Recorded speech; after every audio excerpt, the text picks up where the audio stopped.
Genesis chapter 15, verse 1. After this, the word of the Lord came to Abram in a vision. Do not be afraid, Abram. I am your shield, your very great reward. But Abram said, Sovereign Lord, what can you give me, since I remain childless, and the one who will inherit my estate is Eliezer of Damascus?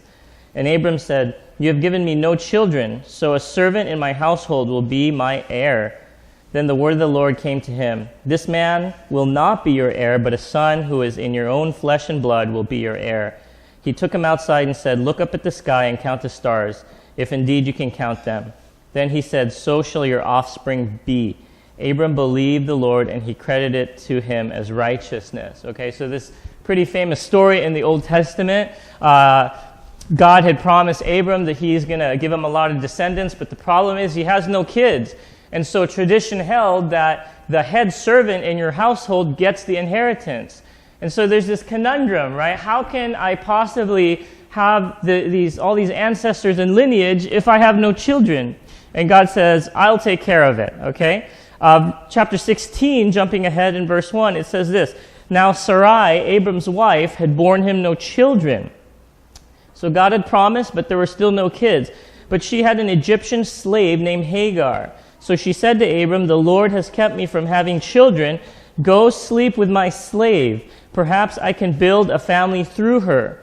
Abram agreed to what Sarai said. After Abram had been living in Canaan 10 years, Sarai, his wife, took her Egyptian slave Hagar and gave her to her husband to be his wife. He slept with Hagar and conceived. So Hagar bore Abram a son, and Abram gave the name Ishmael to the son he had born. Okay, so God had made this promise. It wasn't happening, right? There was no child. So the inheritance thing wasn't going through. And so the wife, Sarah, or Sarai in this case, had a great idea. I have a solution. God's not giving us a kid. I can't seem to have a kid. There's this slave woman in our household. Why don't you have a kid with her? That's a great idea. It turned out to be a pretty bad decision because Hagar had the son Ishmael, and she spent a lot of time really mocking Sarah for saying, You can't have kids. What's wrong with you? And so Sarah, the wife, complained to her husband, and the husband says, do whatever you want. Okay, so this slave woman of ours is giving you a hard time. Do whatever you want. And so Sarah became very, very increasingly cruel to Hagar to the point where Hagar decided, I got to get out of this situation. So she runs off to the desert to try to return to her homeland. And on the way there, an angel appears and says, You need to go back to your master Abraham. And I'm going to give you a son, and the name of the son will be Ishmael, which means God will hear. So in other words, in her distress, because she was being persecuted, God basically reminded her that I will hear. Now what's interesting is the angel not only said that you will have a son, but the angel said he will be a wild man. Literal translation is a wild donkey. And this son of yours is always going to be fighting. Okay? Fast forward 14 years from the birth of Ishmael, and here's what it says in Genesis chapter 21. Now the Lord was gracious to Sarah as he had said, and the Lord did for Sarah what he had promised. Sarah became pregnant and bore a son to Abraham in his old age at the very time God had promised him. Abraham gave the name Isaac to the son Sarah bore him, right? And so eventually God does fulfill his promise. And look at the wording. I mean, this is so amazing, right? She became pregnant at his old age at the very time God had promised him. So to us, oftentimes, it seems like God is delaying, right? It seems like God is not moving, but I guarantee you, if you are looking through all these accounts in the Bible, God may seem slow to us, but he is always on time. And it may seem like God is delaying, but his timing is always perfect. Okay, so this is the backstory that Paul is going to use in Galatians to make the same argument he's been making through all 4 chapters, essentially. So let's turn to our main text, Galatians chapter 4. Are you ready? Yes. Wow, that's the most alive Sunday morning crowd has ever been. All right, good job, Sunday morning. Verse 21. It's just a different feel, Tell me, you who want to be under the law, Are you not aware of what the law says? For it is written that Abraham had 2 sons, one by the slave woman and the other by the free woman. His son by the slave woman was born according to the flesh. His son by the free woman was born as a result of a divine promise. These things are being taken figuratively. The women represent 2 covenants. One covenant is from Mount Sinai and bears children who are to be slaves. This is Hagar. Now Hagar stands for Mount Sinai and bears children. Now Hagar stands for Mount Sinai in Arabia and corresponds to the present city of Jerusalem because she is in slavery with her children. But the Jerusalem that is above is free, and she is our mother. Okay, let's pause there, okay? If you were just reading this, doesn't it seem a little bizarre what is going on? I mean, Paul is talking about these 2 people, Hagar and Sarah. She's talking about their offspring, Ishmael and Isaac. And then she's talking about these places, Sinai and Jerusalem. And 26, but Jerusalem that is above is free, and she is our mother. Okay? So if you just read this without any sort of context, it would seem pretty confusing. But because we read a little bit of what was happening in Genesis, we have a chance of parsing and unpacking what Paul is getting at, okay? So let's actually just get right to it. We're going to focus on verses 21 and 26. So what Paul is doing is he's using Genesis as an allegory to point out the difference between those who are trying to live and earn God's approval by following the law and those who accept God's salvation by faith. So he's contrasting these 2 ways to live, and he's using one child to point out one way to live, Ishmael, the son born to the slave woman, and the other child, Isaac, the son born to the free woman, as the different way to live. So Paul is saying this. There are 2 ways to live this life. 2 ways. One is right, and one is wrong. As much as we in our society think there's a lot of gray areas, which is true, in this case he's saying there's one way to live that's right, there's one way to live that's wrong. There's one way to live that's free, and there's one way to live that's enslaved. And so he uses Ishmael and Isaac. And Ishmael represents a child of human effort. Okay? Ishmael represents man's attempt to fulfill what only God was supposed to fulfill. Because the situation is, God made this promise, I'm going to give you a son. And they didn't quite believe him, and he wasn't quite doing it on their timing. And so instead of that, they thought we should act in our own strength to make God's promise happen. Never mind. Okay. Okay, so Ishmael represents a child of human effort, right? Of man trying to fix a problem that only God was meant to fix, right? And that's the law. What is the law? The law is people that are trying to fulfill what only God was meant to fulfill. And let's be very clear. Paul's main concern is not so much about obeying the law. Paul's main concern is trusting the law to determine our standing with God. Okay, and so Hagar, let me be clear about this one point, right? It's not like God hated Hagar, okay? God actually took care of Hagar and actually protected her because he protects those who are weak and orphaned and outcast, right? So God protects Hagar, but the symbol here is Hagar is symbolic of man's pride in saying to God, I have a better idea. I have a better idea. I got this taken care of, right? And if we look all throughout the Bible, we see time and time again that whenever man has a better idea, it never works out. God says to Jonah, Jonah, go over here. What does Jonah say? God, I got a better idea. How about I go over there? Because you can't possibly want to bless these people. They're too bad. God says, you know what? You can have anything you want, but this one fruit. That's the only restriction. You have all this freedom, but this one fruit. Serpent says, I have a better idea. Why don't you taste that one fruit to really test what God is talking about? And Eve listens to it. Right? I think if we were to really inspect our lives, there are so many areas in our lives, or there's at least one, I'll say this, there's at least one area in our lives where we desperately need God to intervene in a way that we could never accomplish on our own, but we convince ourselves that we could handle whatever this issue is. We can handle it with simply more effort.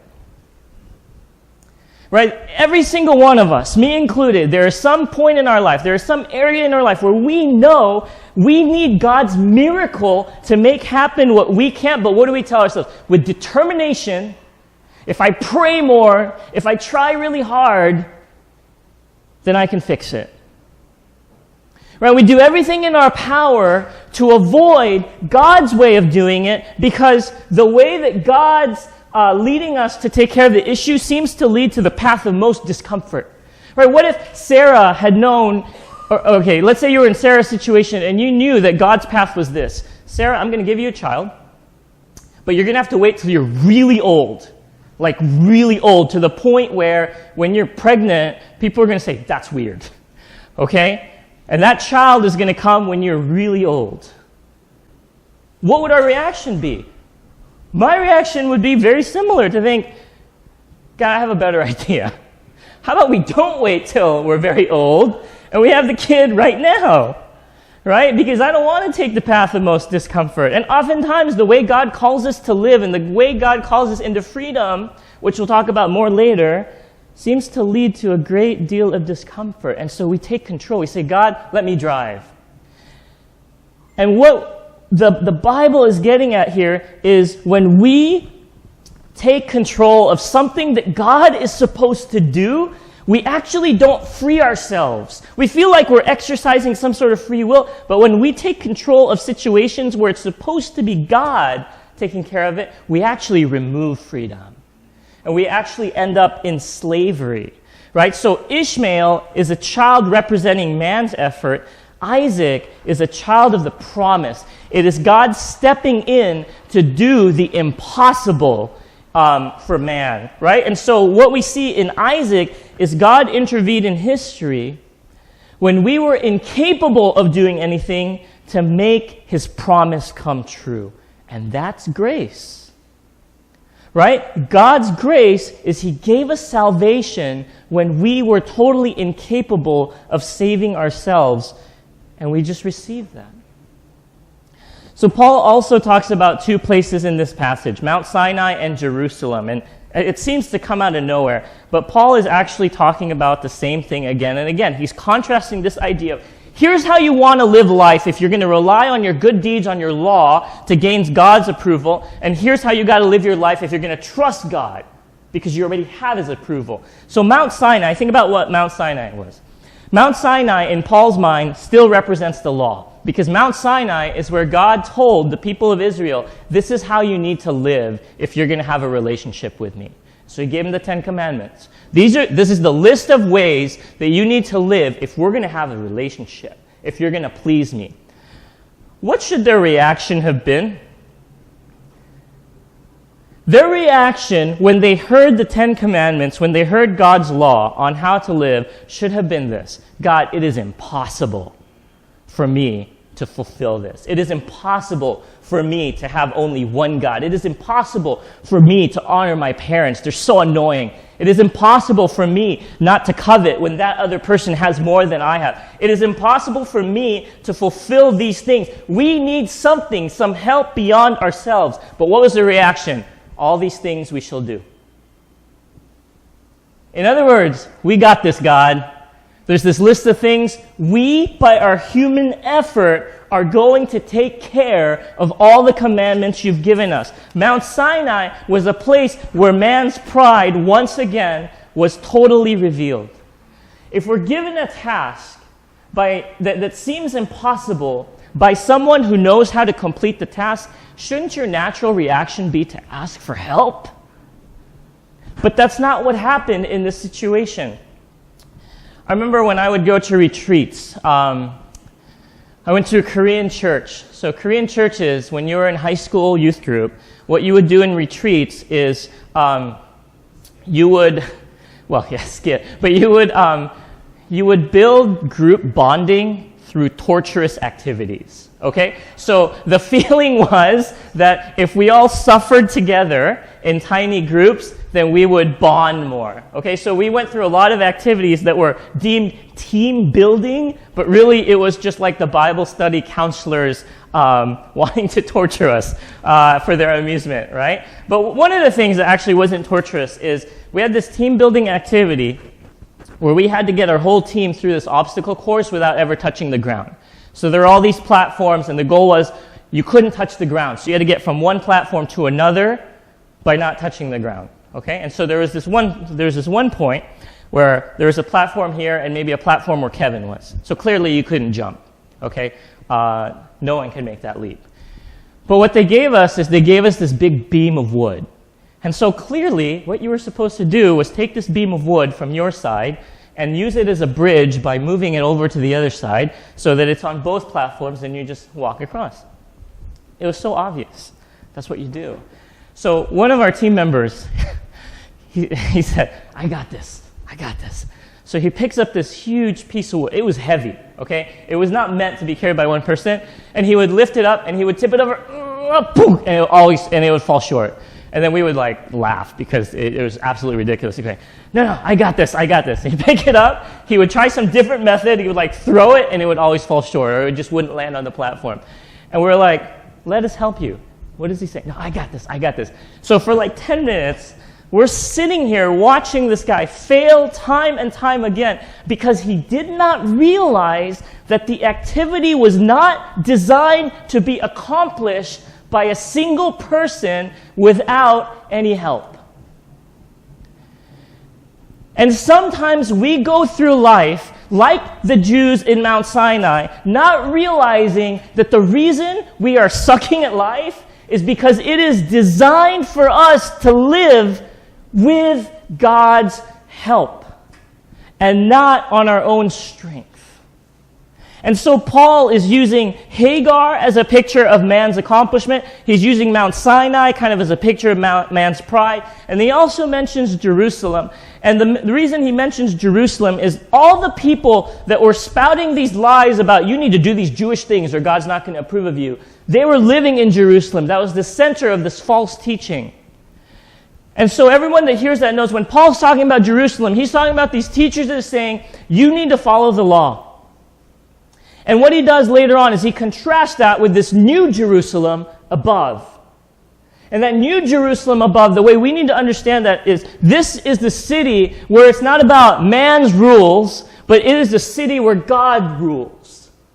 And if you live in the old Jerusalem on earth where it's about law following, where it's about action and these sort of things, you are enslaved, versus in the Jerusalem where you let God rule, you are free. And so he's contrasting these two things, and he drives it home. Look at verse 23 and 29. So I'm going to skip a few slides. Are you guys okay? Let's just intro. It's another hour. Okay? Verse 23. His son by the slave woman was born according to the flesh, but this son by the free woman was born as a result of the what? The promise. The promise. That's verse 23. Look at verse 29. At that time, the son born according to the flesh persecuted the son born according to or by the power of the what? The Spirit. These are parallel verses. So why is it that in verse 23, Paul says that the son was born as a result of the divine promise, and in verse 29, he talks about it as being born through the Spirit? Because he's making the same point that we've been making, is this fact. You only attain the promise, the inheritance, not by your work, but through the Spirit. And we only become heirs and sons and children of God, not because of anything we do, but because of the Spirit's work in us. And the message throughout this is very clear, right? Doing things our way and out of our own strength will not get us to God. It will not get us the inheritance, because Paul's point over and over again is it's not about trying, it's about trusting. Turn to your neighbor, early morning service, it feels like early morning. Say, it's not about trying. It's about trusting. And that's difficult, because that takes the control out of our hands. But the theme that we're really being confronted with in this passage and actually looking ahead in the next chapter is this one question. What does freedom really look like? What is true freedom? What does it mean to live a life that is truly free? That's the question that Paul's trying to answer. That's the question that God is confronting us with through this passage. What does true freedom really look like? And people have struggled to define what true freedom is. So if you don't know how to define it, you look in the dictionary, and here's what it says. From Merriam-Webster, freedom is the power or right to act, speak, or think as one wants. Okay, but that's too broad. So people tried to refine that a little bit.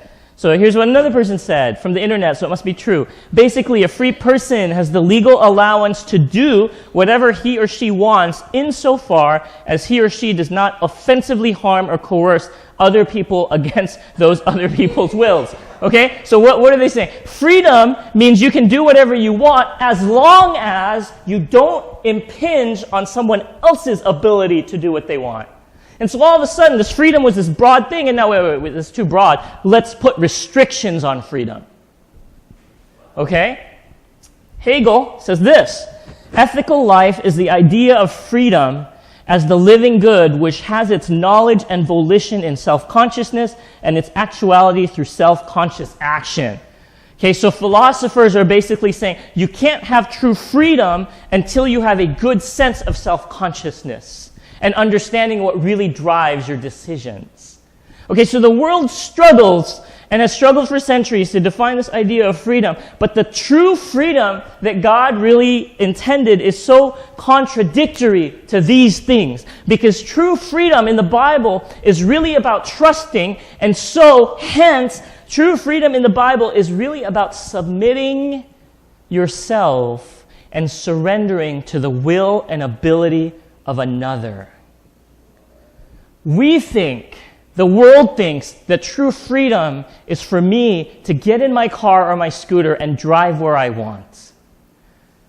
Biblical freedom is for me to get in God's scooter and let Him take me where He wants. I just thought of that. Okay. Okay, don't mention that next service. Okay, right? So it's not about what we want. It's really trusting and submitting to God. Now listen. There's a truth here that I've been realizing as I struggle through to make each message, which is really about the same thing, original. Okay? Because every chapter has been the same, right? Here's what I'm realizing. This whole passage seems to be about how we get saved. This whole 4 chapters has been about how we get saved and how we get God's approval. Here's what I'm realizing. That truths that are relevant to our salvation are just as relevant to our growth. Okay? What do I mean? Truths that are as relevant to how we get saved is also relevant to how we live out this life, practically speaking. Think about how we get saved. We get saved when we submit to what God did and admit that we can't do it. We submit, we surrender to what God did, and we admit that we cannot do it. How we grow is we submit to what God is doing, and we admit that we can't do it on our own. Right? Freedom comes when we surrender, but freedom also comes when God empowers. Right? That's the truth of salvation. Right? The truth of salvation is we surrender to what God did because God was the one that took care of it. Growth comes when we surrender to what God did and we let God transform us instead of us transforming ourselves, right? So we know this doesn't work, but part of us always thinks that to be free from bondage, to be free from bad habits, to be free from sin, all we need to do is to try harder. If I try harder, I can be free from this addiction. If I try harder, I can change this aspect of my personality. What does salvation tell us? In order to be free from condemnation, you got to trust God. You got to surrender to God. So guess what? In order to be free from these things, in order to be free from sin and bad habits, guess what you got to do? You got to trust God. You got to surrender to God. And this act of surrendering does not just happen when we get saved. This act of surrendering is a daily struggle and battle we have to go through, that every morning, every second, we have to say to ourselves, when confronted with a choice, am I going to surrender to God or am I not? Because we think that our biggest battle is about resisting the devil. We think that our battle is between us and the devil. Our biggest fight is actually against God, isn't it? Because our biggest fight is us always wanting to resist what God wants to do. Because we feel like it's more free to make our own choice rather than to follow His way. But the truth is, our biggest fight is against God and not resisting the devil. And the harder thing to do is not to get rid of sin, but to embrace obedience. Right? The struggle is not so much about fighting temptation, but really the deeper struggle that we all have is embracing obedience and surrendering to God when His way to freedom is so counterintuitive to our thoughts of how to get free. Think about this. You know what He says to do in order to be free of financial anxiety? Give. What the heck? Right? God's method, God's way for us to be free of financial anxiety is to give. You know what God's way for us to deal with our private addictions is? Confess it to community. I don't want to do that, right? But we see how practically lived out. Just talk to Chris Lowe, who runs the AA meetings here, right? What are they doing? They're applying the biblical principle of taking their private addictions and bringing it into community to really experience the freedom that God wants. And so what we see here is when we think about freedom, it's not just, okay, I need to get over this, so I'm going to pray more, I'm going to read my Bible more, I'm going to fast more. That's fine. It's a very charismatic way. But really, it's not just about praying more and fasting more and reading and going to church more. It's out of that prayer time, out of that fasting time, now surrendering to what God tells you during that time and submitting to His ways. That's how you get freedom. You get freedom by giving up your will to someone else's. Try telling the world that. Okay? So freedom comes when we surrender, and freedom comes when God empowers. The world defines freedom as the ability to do what you want. But true freedom is the ability to do what God wants. Let me say that again. The world thinks that true freedom is when you have the ability to go where you want, do what you want, when you want to do it, at any time. But true freedom is not actually to do what we want. It's to do what God has called us to do. And I think you find that the people that really surrender to God and the people that are really living according to God's ways, those people are the freest people. Those people are completely, there's just something different about them, right? Because they're empowered by God to live the life that He's called them to live. Because that was the problem, right? What was the problem all along? God says, I want you to do this. We could not do it. That does not change the moment we get saved. The moment we get saved, God still says, here's what a free life looks like. But we still can't do it. And so we need God's empowerment to actually allow us to live the life He's called us to live. Think about verse 23 and 29 again, right? It talked about the Spirit. We sang that song. Where the Spirit of the Lord is, there is what? Freedom. I somehow knew we would sing that song based on the sermon notes that I shared with you. So I sang it all week long to my kids. Okay? Where the Spirit of the Lord is, there is freedom. Why? What is the Spirit meant to help us do? The Spirit is there to help us do what God called us to do. Right? God says, make disciples of all nations. Disciples are like, how? What does God send? The Spirit to help them do what He has called them to do. And by the empowering of God, that's how they experience freedom. not to do what they want to do, not in their own way, but in God's way and with God's power. But here is where we need to take it a step further. Because true freedom doesn't just come with ability, it comes with the right heart. Here's what I mean. Early on in my Christian life, I know I'm not supposed to say Christian life. Early on in my life, I thought that in order to change myself, I needed to, how should I say this? I needed to act in a certain way that was contrary to my desires.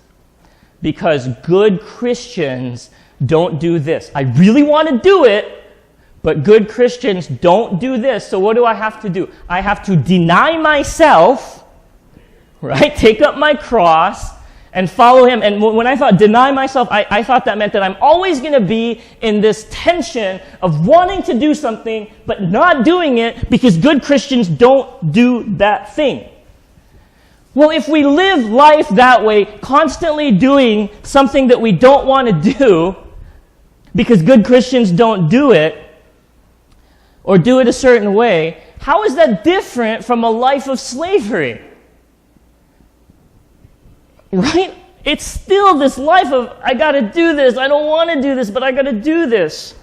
It's still this life of slavery. So true freedom not only comes when God gives us the ability, but when God changes our hearts. And when we see God's commands, we don't see it as a burden anymore. But what does it say? His what is in the law of the Lord? Delight. True freedom really only grows when God changes our heart to the point where we're not just thinking, I shouldn't do that, that's not a good Christian. But when we listen to God's will because we love God's will. Because it's a delight, it's not a burden, it's not a requirement. Because what does he say? Take my yoke. Yoke, back in the days, meant the Jewish rabbis' teachings. He says, take my yoke, for my yoke is what? Easy, and my burden is light.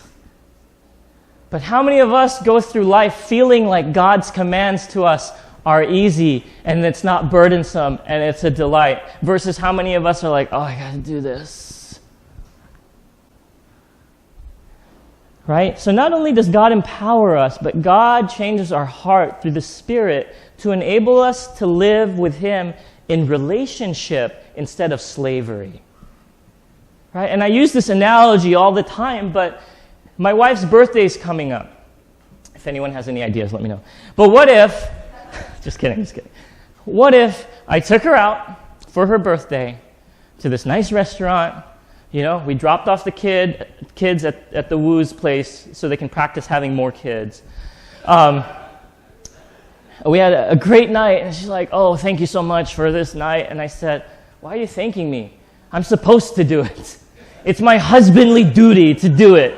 And I do it with absolutely no joy or no delight. And I just do it because I have to do it. That's what good husbands do. Do you think she would be happy at the end of the night? Do you think she would feel like we're in some sort of relationship? No. And so it's the same thing when we're living for God. It can't be like, oh God, I got to do it. We need a change of heart so that we can truly do things for God out of delight and not out of duty. And so true freedom, it's not just the ability to do what God has called you to do, but it's also to do it not out of compulsion, but of delight. And we're living for God not to earn, but because he gave us the very thing that we could not earn.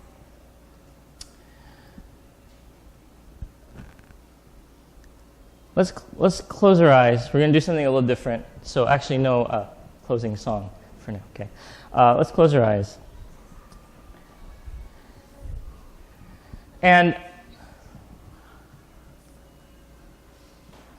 let's just let God for a moment examine our hearts with whatever spoke to you, right? Do you delight in the law of the Lord?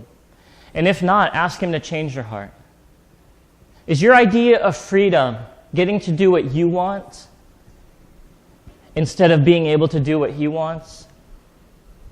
Ask him to change your heart.